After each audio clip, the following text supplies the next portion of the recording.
people say you can make up to 500, 1,000, 1,500 in a day. Is this possible? Yes, it is. I got broads in Atlanta, just to throw me in the family. Credit cards and the scammers, getting no licks in the band. Legacies.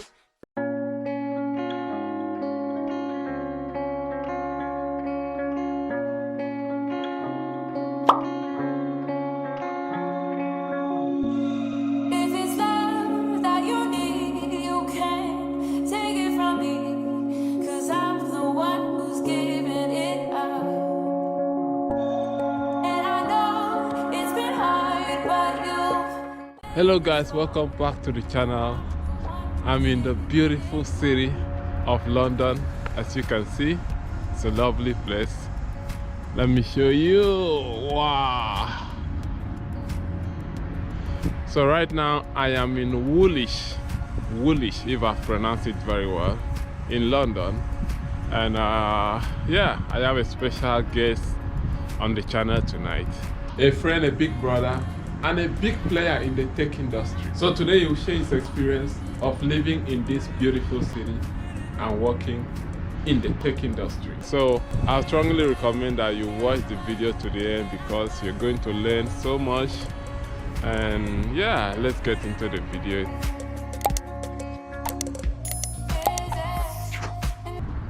Hello my bro.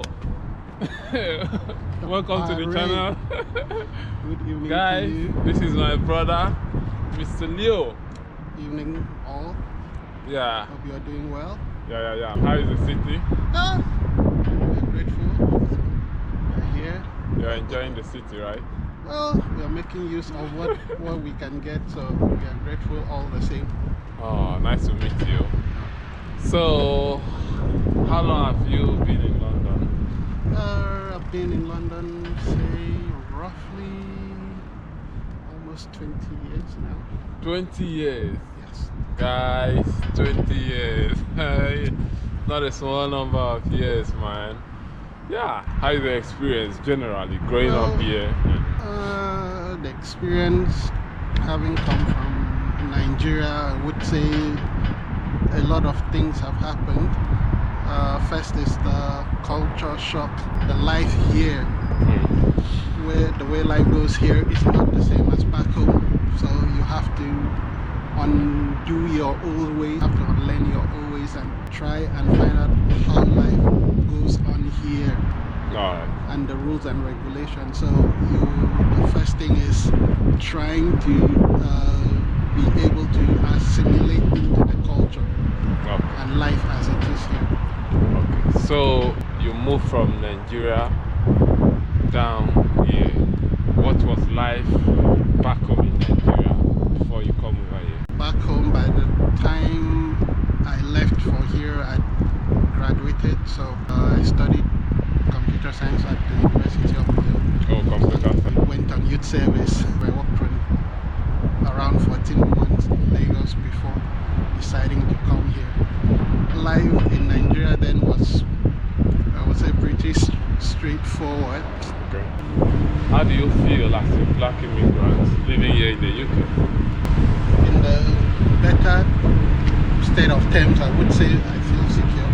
You feel secure? I feel secure living in the environment because of the rules and regulations in place. So, do you feel maybe disadvantaged?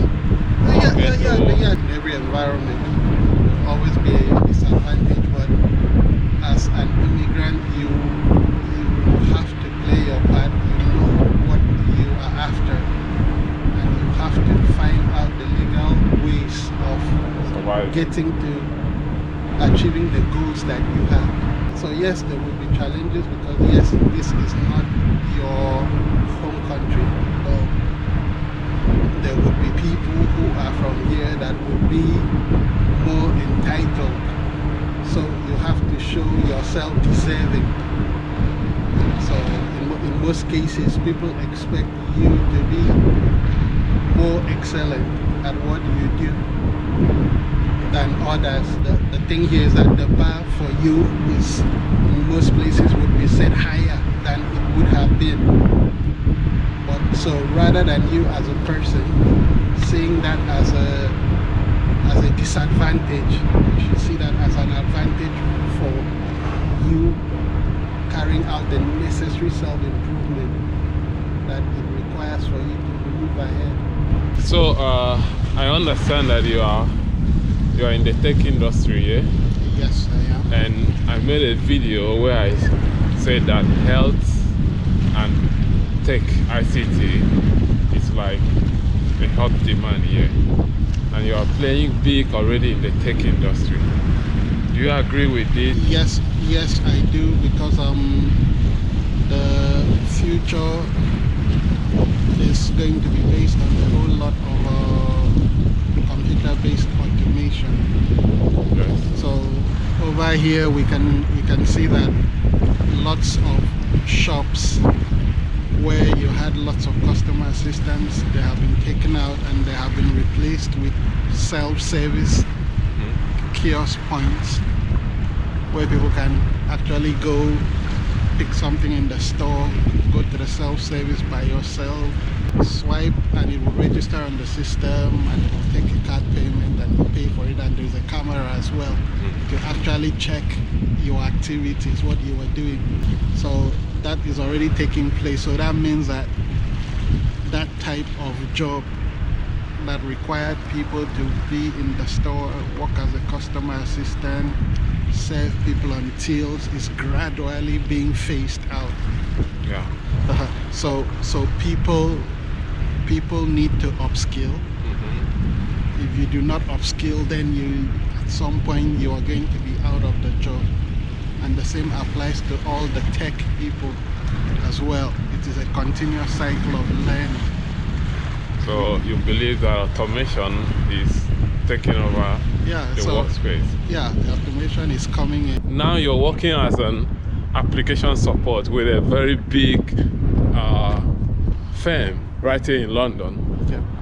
How did you get to this role? Because there are a lot of people that have been asking me, I need to know how to progress in my ICT career. So how did you move up to this ladder? Yeah, so the most important key is education. Oh yeah. So I'm getting here many moons ago in 2005. So the first thing that I needed to look at was to try and understand the job market. Okay. And how things work here. And the first thing which I noticed was that this place prides itself in the experience, the job experience that people have. So you need to work in a certain place. First thing is you need to fulfill the knowledge aspect, and then you need to fulfill the experience and there are several trainings that it could require. Okay. As well. So my first port of call here was to start registering with agencies. Okay. Go online, look at job descriptions, and then compare and contrast with my own knowledge and find out what I lack. Once I did that, I started working on those things that I lack. So some of them were actually basic things that I could learn online. Some of them actually were courses that I needed to pay for. Okay. So as I came in, my first job wasn't actually in IT. My first job was in the security industry. And after that I moved to retail. So in those periods, those earnings that I made were put towards my IT trainings and certifications. And then the next thing now was to actually work on the interview skills, spend time speaking with recruiters to find out what do they require think the major problem that we have with people and recruiters is that people speak with recruiters only when they have been shortlisted for a job or they are being considered. So what are the challenges in working? Because I've discovered that you've worked with so many IT firms in London here. So what would you say are the major challenges? I think the major challenges when you come in from Nigeria first would be a reference. Okay. So this environment prides itself in reference. So whoever wants to employ you here needs to see that you have a work history that they can track. Okay. So the major headache or the main hurdle is going over getting the first job. So these things that I've mentioned is some of the things that would prepare you for the job. Okay. And then another thing we've got here is we have certain types of trainings that could where those organizations could provide references, job references. Okay. I've heard a lot of people say that the IT people are making a lot of money right here. People say you can make up to 500, 1,000, 1,500 in a day. Is this possible? Yes, it is. It is. £1,500 in a day? Yeah, it is. Wow. So, but the thing is, the way the job market works here is that you've got different industries. You've got education, you've got health, you've got finance, and so on. So different industries have different wages. Okay. And then the reason, the mode of working which can allow you to get those amounts you're mentioning per day is people that are contracting, not people that are on a permanent job. Permanent role. Yes. Okay. So in IT, there are lots of areas where that can be deemed as specialist roles, where people train themselves and certify. So on the basis of the knowledge and those up-to-date certifications, they can command those money. All right. So the top end earners would be the contracting people, not the permanent people. No permanent person will get that amount. That's a contractor's wage. Wow. Do you have any plan of going back to Nigeria? Do you have any idea or structure in place, maybe to go back and deposit the knowledge back home? Well, I have a few ideas that I'm working on, that I'm trying to develop to see how they go. So based on the progress that I'll make, that would determine what I would decide to choose to implement from the knowledge required. All right. My last question to you is that a lot of people are afraid of coming to this city because they believe accommodation is high. What's your advice on this?